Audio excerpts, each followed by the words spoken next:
시애틀 순복음교회 성도 여러분, 한 주간도 주님의 은혜 가운데 평안하셨습니까? 오늘은 참 좋은 날입니다. 오늘은 예수님께서 부활하신 날을 기념하는 부활 주일입니다. 이 기쁘고 감사한 이 부활 주일 예배를 정성껏 드리시고 하나님이 우리를 위하여 준비하신 크고 놀라우신 사랑, 그 은혜가 저와 성도님들의 삶 속에 가득하기를 예수님의 이름으로 축원드립니다. 우리 다 같이 사도신경 하심으로써 4월 17일 셋째 주 주일 예배를 하나님께 드리겠습니다. 전능하사 천지를 만드신 하나님 아버지를 내가 믿사오며 그 외아들 우리 주 예수 그리스도를 믿사오니 이는 성령으로 잉태하사 동정녀 마리아에게 나시고 본디오 빌라도에게 고난을 받으사 십자가에 못 박혀 죽으시고 장사한 지 사흘 만에 죽은 자 가운데서 다시 살아나시며 하늘에 오르사 전능하신 하나님 우편에 앉아 계시다가 저리로서 산자와 죽은 자를 심판하러 오시리라.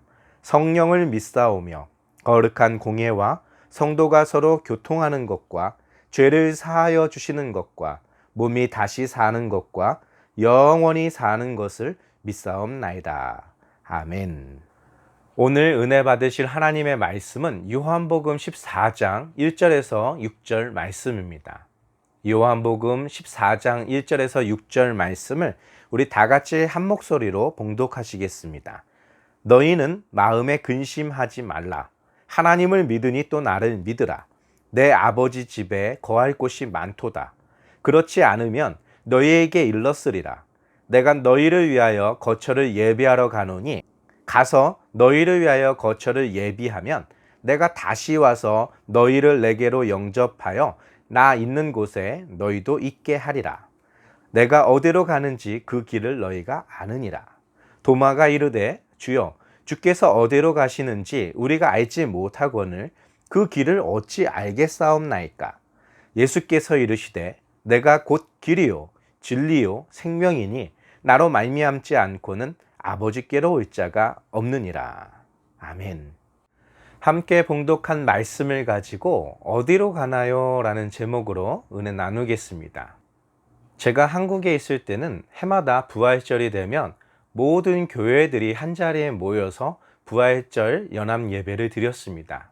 새벽 5시에 시작해서 그 예배가 끝나면 자신들이 섬기는 교회로 각자 흩어져 또 주일 예배를 섬기고 있었죠.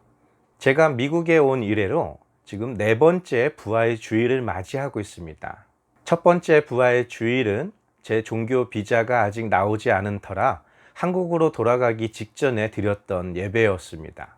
정식으로 종교 비자를 받고 이제 담임 목사로 취임을 마친 후 저는 기쁨과 감사하는 마음으로 감격에 가득 차 열심히 목회하려고 노력을 했었습니다. 그러나 2020년 코로나 바이러스가 유행함에 따라 저희가 거주하고 있는 워싱턴주에서는 모든 실내 행사를 금지하는 그런 조치가 취해졌었습니다. 부득이하게 2020년도 부활주일 예배는 드릴 수 없었고 그 다음해인 2021년도 부활주일 예배를 드릴 수 있었습니다. 그때까지만 해도 정말 하나님께서 우리 시애틀 순복음교회를 통해서 놀라운 일들, 크신 기적들을 많이 일으키실 것이라는 그런 기대와 감격을 가지고 있었습니다. 그로부터 1년이 지난 2022년도 이 부활의 아침, 사실상 우리는 함께 모여서 예배드릴 장소가 없어 이렇게 영상으로 부활주일 예배를 드릴 수밖에 없게 되었습니다. 물론 팬데믹 기간에 교회의 문을 열 수 없을 때에도 우리의 예배는 멈춰지지 않았습니다. 계속해서 영상 예배로 함께 은혜 나누며 우리가 서로 주님 안에서 하나의 교제, 그런 교회의 모습으로서 활동하고 있었죠.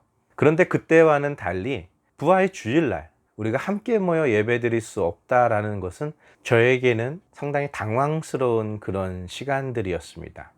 물론 지금 이 순간도 우리가 함께 모여 예배드릴 수 있는 새로운 성전을 구하지 못해 우리 성도님들께 죄송스럽고 참으로 안타까운 마음이지만, 그러나 오늘 이 예배를 마치고 나면 우리의 마음속에 하나님이 주시는 기쁨으로 가득할 것이라 저는 확신합니다. 왜냐하면 부활의 주님이 우리를 찾아오셨기 때문입니다. 오늘 함께 봉독하신 요한복음 14장 1절에서 6절 말씀은 예수님께서 십자가에서 돌아가시기 전 마지막 유월절 음식을 제자들과 함께 하시며 그들에게 하셨던 말씀이었습니다. 잠시 후면 그들 곁을 떠나가게 되실 예수님. 그러나 그의 제자들, 그의 사랑하는 제자들을 사랑하시되 끝까지 사랑하시며 그들의 발을 씻기시고 그들에게 떡과 포도잔을 나누어 주시며 그것이 상징하는 것이 바로 자신의 몸과 우리를 위하여 흘리시는 그 언약의 피라는 것을 알게 하셨죠. 그것을 주님이 다시 오실 때까지 기념하라 라고 우리에게 당부하셨던 말씀이 주어진 그때 있었던 일입니다.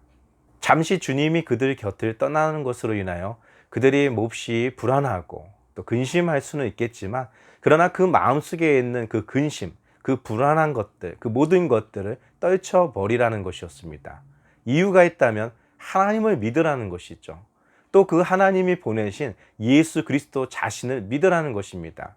주님이 잠시 우리 곁을 떠나는 것은 우리와 함께할 그 거처를 예비하기 위하심이고, 그 거처를 마련하신 후에 다시 우리를 찾아오셔서 우리를 그곳으로 인도하여 예수님과 함께 하나님 안에 거하게 하실 것이라는 약속이었습니다.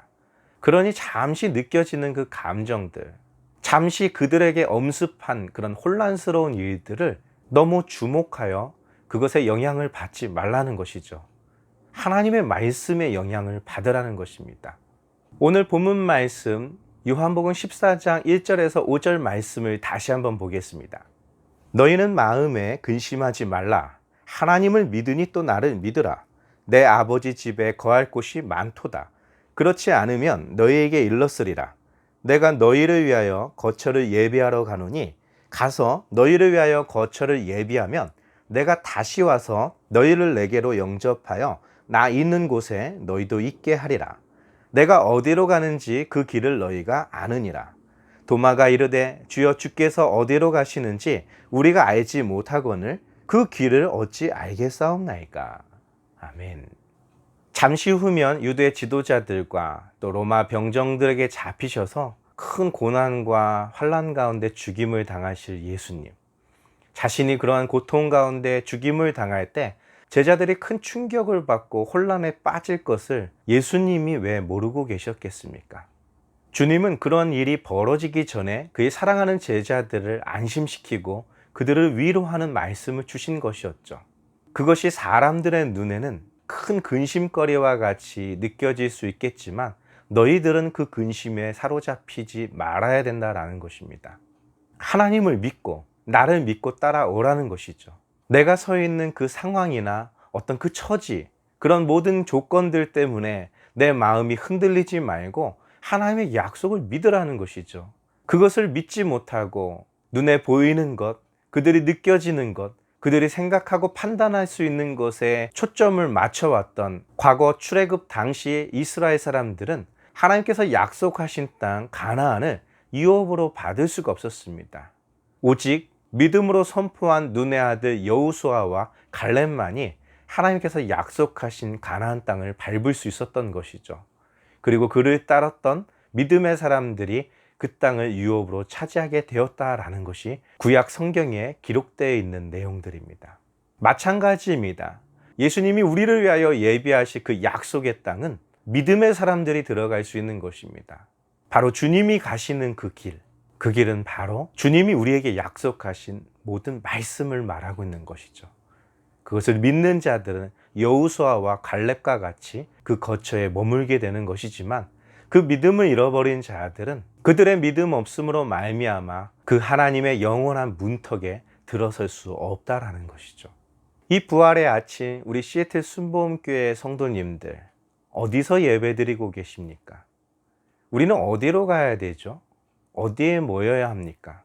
앞으로 우리는 어떻게 해야 됩니까? 현실적으로 보면 참 막막하기도 하고 대책이 없어 보이기도 합니다. 지금 당장 눈에 보이는 것, 지금 당장 우리가 경험하는 것 때문에 하나님이 약속하신, 하나님이 우리에게 보이실 그 아름다운 곳에 들어가지 못하는 그런 어리석은 자가 되어서는 안 되는 것이죠. 지금 당장은 낙심이 될 수도 있습니다.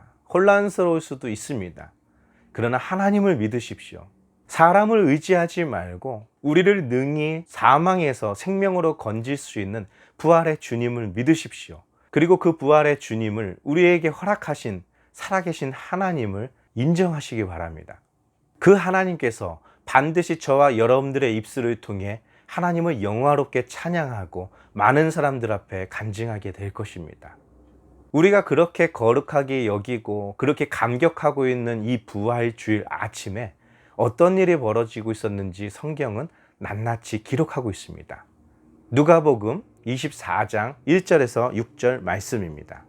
안식 후 첫날 새벽에 이 여자들이 그 준비한 향품을 가지고 무덤에 가서 돌이 무덤에서 굴려 옮겨진 것을 보고 들어가니 주 예수의 시체가 보이지 아니하더라.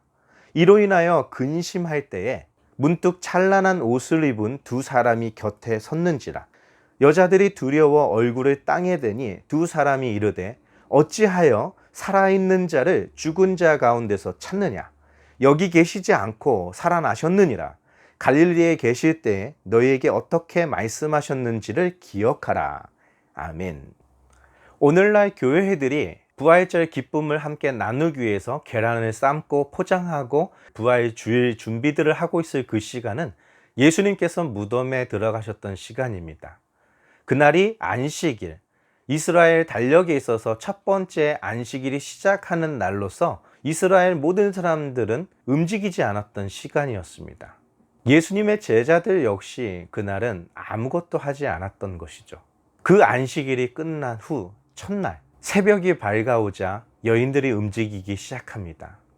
왜냐하면 예수님이 십자가에서 죽으셨던 그 시간이 안식일이 시작되는 시간으로부터 한 3시간 정도밖에는 남아있지 않았기 때문에 예수님을 장사 지낼 때 예를 갖출 만한 그런 시간적인 여유가 없었습니다. 급하게 아리마대 요셉이라는 어떤 부자가 준비해 놓았던 그 굴에 예수님을 장사할 수밖에 없었습니다. 그래서 안식 후 첫날 예수님을 몹시 사랑하던 여인들이 예수님의 그 시신에 예를 갖추고자 정성껏 준비된 물품들을 가지고 예수님이 장사된 그 무덤을 찾았던 것입니다. 마가복음의 기록을 따르면 누가 그 무거운 그 큰 돌을 우리를 위해서 옮겨줄까 그들은 고민하고 있었습니다. 비록 여러 명의 여인들이 함께하고 있었지만 그 큰 돌을 굴리기 위해서는 장정들의 힘이 필요했기 때문이었죠. 아마도 여인들이 그렇게 고민할 수밖에 없었던 이유는 이 여인들이 하려는 그 일에 예수님의 제자들 중에서 아무도 동참하려는 그런 마음의 여유가 없었지 않았을까 생각이 됩니다. 다들 넋을 놓고 그렇게 앉아 있었을 것입니다. 그들에게 있어서의 안식일은 진정한 쉼을 얻을 수 있는 그런 안식이었겠습니까? 결코 그렇지 않았을 것입니다. 안식, 평안이라고는 찾아볼 수 없었을 것입니다. 몹시 혼란스럽고 무엇을 어떻게 해야 될지 정말 멍한 상태로 그들은 주저앉고 있었을 것입니다. 다행히 예수님을 사랑했던 여인들이라도 정신을 차리고 그 예수님을 위하여 그 정성을 다하고자 그 무덤 앞으로 나아갔던 것이겠죠. 문제는 그녀들이 염려했던 것과는 다른 상황이 펼쳐졌습니다. 그들이 걱정하고 염려하던 큰 돌은 이미 옮겨져 있었습니다. 그런데 더 큰 문제가 벌어졌죠. 그녀들이 가지고 간 향품을 발라드려야 될 예수님의 시신이 없었던 것입니다. 너무나 충격을 받고 근심에 쌓여있는 그녀들 앞에 두 천사가 나타났던 것이죠. 그녀들은 그들 앞에 엎드려 두려워 떨고 있었습니다. 천사들은 말합니다. 어찌하여 살아있는 자를 죽은 자 가운데서 찾고 있느냐라는 것입니다. 예수님께서 너에게 갈릴리에서 하신 말씀을 너희는 기억해야 한다는 것이죠. 그는 살아나셨다는 것입니다. 여인들의 마음속에는 죽은 예수님께 예를 갖출 생각, 그분이 살아계실 때 하지 못했던 그 안타까움을 그 죽임당한 시체에라도 예를 갖추고자 했던 그런 마음뿐이었습니다. 부활의 주님을 찾아간 것은 아니었죠. 제자들의 모습은 어땠을까요? 누가복음 24장 9절에서 12절은 이렇게 기록하고 있습니다. 무덤에서 돌아가 이 모든 것을 11 사도와 모든 이에게 알리니 이 여자들은 막달라 마리아와 요한나와 야고보의 모친 마리아라. 또 그들과 함께한 다른 여자들도 이것을 사도들에게 알리니라.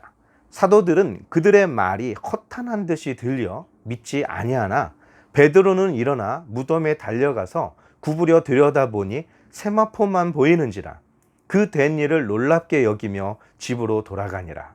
아멘.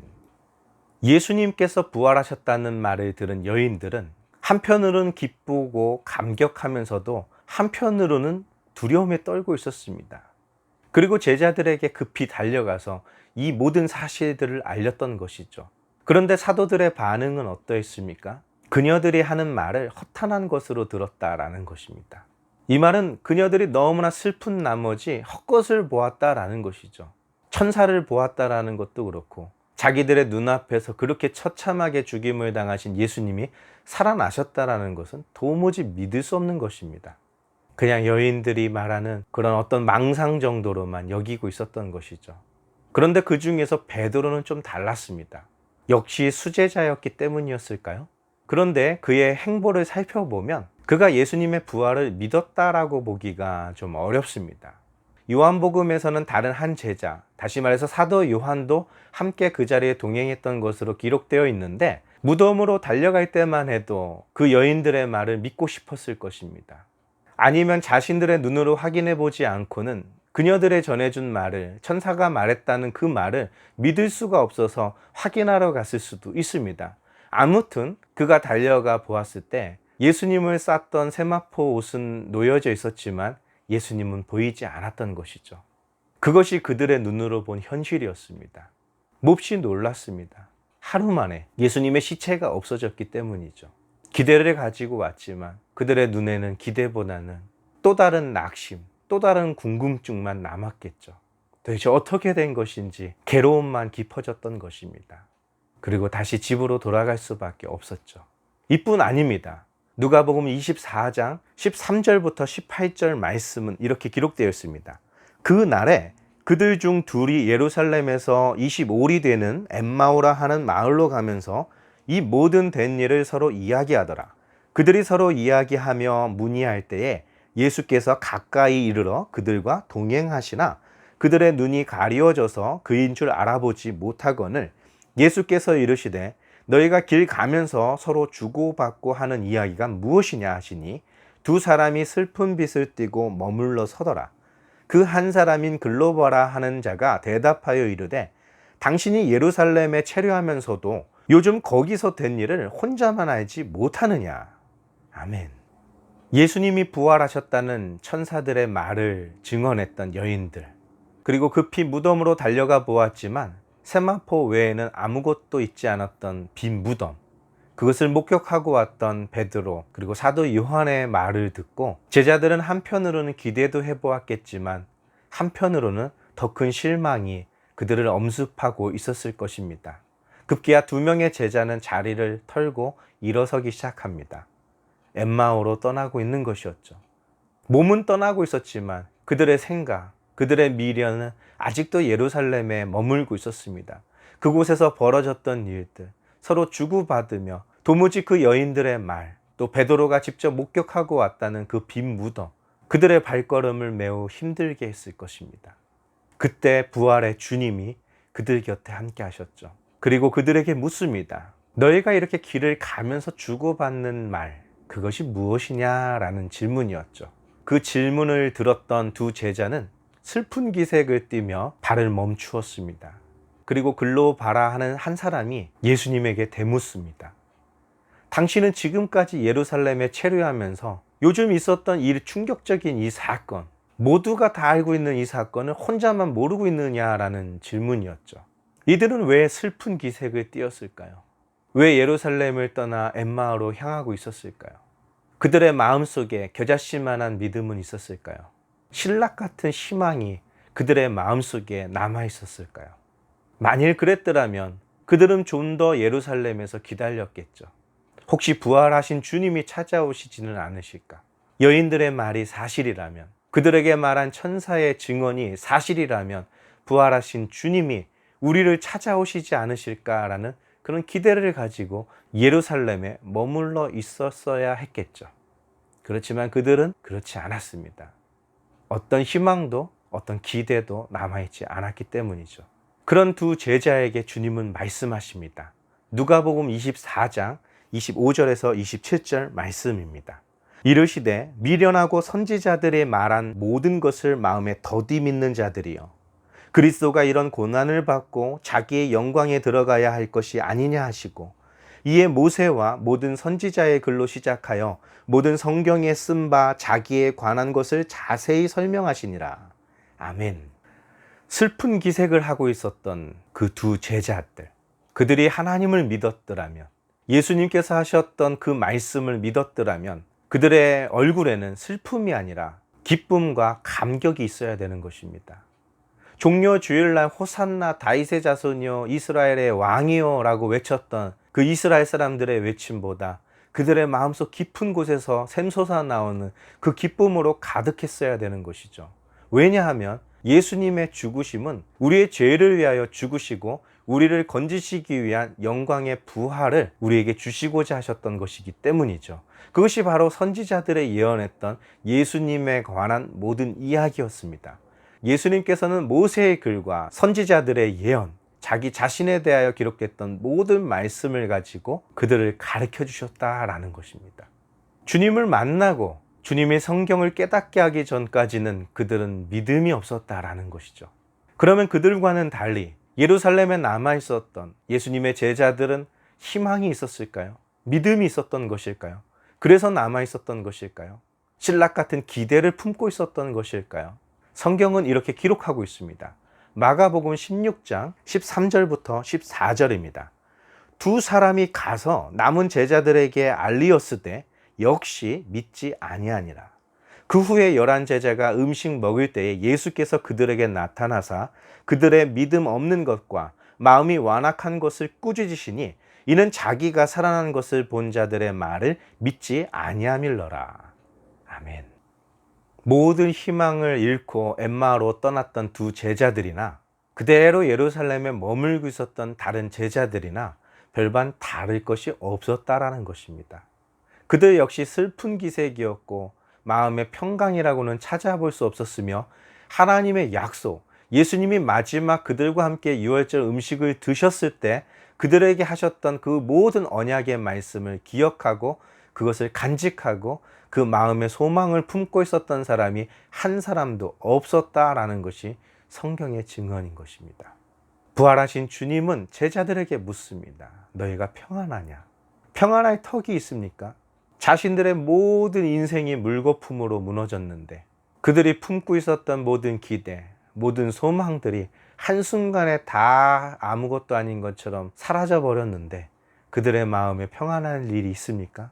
결국 부활의 주님은 그들을 찾아가셔서 그들의 완악한 마음, 하나님의 말씀, 예수님의 약속을 믿지 않았던 그들을 꾸짖으시며 그들에게 믿음을 요구하셨던 것이죠. 오늘 우리가 함께 봉독했던 말씀, 요한복음 14장 1절부터 6절까지의 말씀은 예수님께서 나는 너희를 위하여 거처를 예비하러 갈 것이다. 그리고 그 모든 것들이 맞춰지게 되면 내가 다시 와서 너희를 나 있는 곳으로 인도하여 그곳에서 함께 하실 것을 약속하셨죠. 그리고 제자들에게 말씀하십니다. 너희는 그 길을 알고 있어 라는 주님의 말씀이었습니다. 도마가 물었죠. 주님이 어디로 가는지 알지 못하는데 그 길을 어떻게 알 수 있습니까? 이 질문은 마치 수가성의 사마리아 여인과 같이 우리 조상들은 이 산에서 예배를 드리는데 당신들은 예루살렘에서 드리는 예배가 진짜라고 말합니다. 무엇이 진짜입니까? 라고 물었던 그 여인의 질문과도 같은 것이었겠죠. 도대체 어디로 가야 됩니까? 라는 것이죠. 이 부활 주일을 맞이해서 우리는 어디로 가야 됩니까? 어느 교회로 가야 됩니까? 어느 장소로 가야 합니까? 도대체 어디로 가야 하나님이 기뻐하십니까? 연합예배가 펼쳐지고 있는 그 광장에 나가야 됩니까? 우리가 섬기고 있는 그 성전으로 나아가야 됩니까? 아니면 우리의 도움의 손길을 간절히 기다리고 있는 선교지나 그러는 가난한 자들, 소외된 자들에게 가야 하는 것입니까? 그런데 중요한 것은 우리가 가야 하는 길은 어떤 장소가 아닙니다. 어떤 목적도 아닙니다. 우리가 가야 하는 유일한 곳은 바로 예수님께서 하신 말씀을 믿는 것입니다. 그 믿음의 주요 온전케 하시는 예수 그리스도를 바라봐야 된다라는 것이죠. 그를 기다려야 된다라는 것입니다. 어디에서? 그것은 중요하지 않습니다. 여러분들이 가고 싶은 곳에 가시면 됩니다. 뜨거운 예배와 찬양이 있는 곳으로 가시든, 가난하고 소외된 자들이 있는 곳으로 가시든, 복음을 듣지 못한 저 복음의 불모지에 가서 주의 복음을 전하시든 모두가 귀한 것입니다. 요한복음 20장 24절에서 28절 성경은 이렇게 기록하고 있습니다. 12 제자 중에 하나로서 디두모라 불리는 도마는 예수께서 오셨을 때에 함께 있지 아니한지라. 다른 제자들이 그에게 이르되 우리가 주를 보았노라 하니 도마가 이르되 내가 그의 손에 못자국을 보며 내 손가락을 그 못자국에 넣으며 내 손을 그 옆구리에 넣어보지 않고는 믿지 아니하겠노라 하니라. 여드레를 지나서 제자들이 다시 집 안에 있을 때에 도마도 함께 있고 문들이 닫혔는데 예수께서 오사 가운데 서서 이르시되 너에게 평강이 있을지어다 하시고 도마에게 이르시되 내 손가락을 이리 내밀어 내 손을 보고 내 손을 내밀어 내 옆구리에 넣어보라. 그리하여 믿음 없는 자가 되지 말고 믿는 자가 되라. 도마가 대답하여 이르되 나의 주님이시요 나의 하나님이시니이다. 아멘. 이스라엘 절기에 있어서는 6월절 명절 중에 첫 이삭을 베는 초실절에 예수님께서는 부활의 첫 열매가 되셨습니다. 두려움에 떨고 있었던 막달라 마리아에게, 엠마오로 가던 두 제자에게, 그리고 예루살렘에 있는 여러 제자들에게 자신을 나타내셨습니다. 문제는 그때 디두모라고 하는 도마라는 제자는 그 자리에 없었던 것이죠. 왜 없었을까요? 어떤 이유에서였을까요? 그는 죽은 나사로를 살리러 가시겠다는 예수님 앞에서 우리도 주님과 함께 죽으러 가자 외쳤던 예수님을 사랑하던 제자였습니다. 그러던 그가 예수님의 제자들에게 예수님이 나타나셨다는 그 말씀을 나는 도저히 믿지 않겠다고 다짐했던 이유가 무엇이었을까요? 그의 못자국 난 손과 그의 옆구리를 보지 않고는, 그리고 내 손으로 직접 만져보지 않고는 절대로 나는 믿지 않겠다라고 다짐했던 이유가 무엇이었을까요? 성경에는 그 이유가 기록되어 있지는 않지만 적어도 도마의 말을 기초로 했을 때 어쩌면 도마는 부활하신 주님을 찾아 정신없이 떠돌아다니지 않았을까 생각해 볼 수도 있습니다. 정말 시체가 없어진 것인지, 누가 가져간 것인지, 여인들의 말과 엠마오로 갔던 부활의 주님을 만났다는 그 제자들의 말을 듣고 어쩌면 자신도 부활의 주님을 만나고 싶어서 정신없이 여기저기 다니고 있었을지도 모르겠습니다. 그런데 그런 자신을 빼고 주님이 제자들에게만 나타났다는 말, 그가 믿을 수 있었겠습니까? 그가 그것을 용납할 수 있었겠습니까? 여러분 같으면 그것이 용납이 됩니까? 다 하나님의 뜻이니 제가 순종하겠습니다 이러겠습니까? 도마의 마음은 매우 복잡했을 것입니다. 정말 그 말이 사실이라면 미친 사람처럼 정신없이 뛰어다니던 나, 지금 내가 뭘 하고 있는 것이었나, 그런 생각이 들지 않았겠습니까? 주님을 위해 죽음까지 각오했던 나, 그런 나에게는 나타나시지 않으셨던 주님이 다른 제자들에게만 나타나셨다는 것 받아들일 수 있습니까? 그가 맹세하기를 내 손가락으로 확인해 보지 않고는 나는 도무지 너희들의 말을 믿을 수 없다라고 다짐했던 그것, 어쩌면 너무나 당연한 그의 태도였을 것입니다. 그렇게 일주일이 지났고 주님께서는 다시 제자들을 찾아오셨습니다. 마침 그 자리에는 도마도 함께 있었죠. 주님이 말씀하십니다. 내 못자국 난 손을 보고 네 손가락으로 내 옆구리를 만져보라는 것입니다. 믿음이 없는 자가 되지 말고 믿는 자가 되라라는 것이었죠. 제자들을 다시 찾으셨던 주님의 첫 번째 말씀 무엇이었습니까? 너희가 평안하냐라는 말씀이었습니다. 부활의 첫날 만났던 그 주님, 일주일 동안 어디 계시는지 알 수도 없고 도대체 무슨 일이 벌어지고 있는지도 막막한 순간들, 그들의 마음에 평안이 있었겠습니까? 주님은 그들이 믿음 없는 자가 되기를 원하지 않으셨습니다. 그들이 어떤 상황 속에서도 평안하고 하나님의 약속을 굳게 붙잡은 여호수아와 갈렙과 같이 되기를 원하셨습니다. 믿음도 없고 희망도 없고 하나님의 나라를 유업으로 받을 만한 그 어떤 모양도 남아있지 않는 부활절 새벽 예수님의 무덤을 찾았던 여인들이나 엠마오로 떠나던 두 제자들이나 예루살렘에 머물고 있었던 그런 믿음이 없는 제자들이나 그리고 도마에게 주님은 찾아오셨다라는 것이죠. 도마는 고백합니다. 예수님은 나의 주님이시오 하나님이십니다 라고 고백했던 것입니다. 요한복음 14장 6절 말씀에 주님은 자기 자신에 대하여 이렇게 말씀하셨습니다. 예수께서 이르시되 내가 곧 길이요 진리요 생명이니 나로 말미암지 않고는 아버지께로 올 자가 없느니라. 아멘. 기도하겠습니다. 살아서 역사하시는 좋으신 아버지 하나님, 우리에게 믿음이 있습니까? 우리의 믿음은 어떤 상황에서도 흔들리지 않습니까? 그리고 그 믿음은 항상 하나님의 말씀, 약속을 붙들고 있습니까? 오늘 이 부활절을 맞이하여 2000년 전 예수님을 사랑하던 여인들, 예수님의 사랑을 받았던 그의 제자들이 했던 모든 행동, 모든 생각을 통해 우리 자신을 점검하기를 원합니다.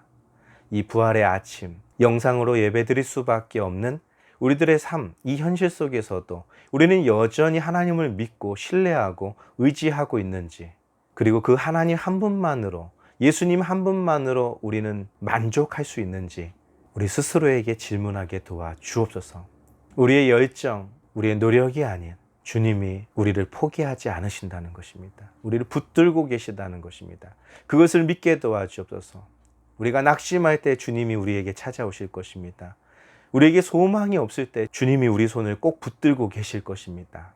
우리가 지쳐 쓰러져 있을 때 주님은 우리를 들어 강한 자들을 부끄럽게 하실 것입니다. 오늘 그 부활의 주님과 함께 동행하며 그 부활의 기쁨과 감격을 모든 세상에 널리 증거하는 그런 하나님의 자녀들 되게 도와주시옵소서. 주님께서 함께 하심을 믿사오며 예수님의 이름으로 감사하며 기도드리옵나이다. 아멘. 우리 다 같이 주기도문 하심으로써 4월 17일 부활주일 예배를 모두 마치도록 하겠습니다. 하늘에 계신 우리 아버지여, 이름이 거룩히 여김을 받으시오며 나라가 임하시오며 뜻이 하늘에서 이루어진 것 같이 땅에서도 이루어지리이다. 오늘 우리에게 일용할 양식을 주시옵고 우리가 우리에게 죄 지은 자를 사하여 준 것 같이 우리 죄를 사하여 주시옵고 우리를 시험에 들게 하지 마시옵고 다만 악에서 구하시옵소서. 나라와 권세와 영광이 아버지께 영원히 있사옵나이다. 아멘. 지난 주 중에 저는 부활주일 예배를 드릴 만한 그런 장소를 찾아보았습니다. 한 2군데 정도 가보았는데요. 부활주일 예배 드릴 장소를 찾는 목적이었다면 의외로 결정은 쉬웠을 것입니다. 그런데 더 중요한 것은 우리는 부활절 예배를 어디에서 드릴 것인가가 중요한 것이 아니라 이제 하나님이 우리를 부르시는 곳이 어디인가를 결정하는 것입니다. 그동안 코로나와 여러 가지 주변의 어떤 악재 속에서 침체되어 있던 이 교회가 다시 일어나 빛을 발하며 하나님의 말씀으로 전진할 수 있는 그런 믿음의 텃밭을 구해야 되기 때문에 신중해야 했었습니다.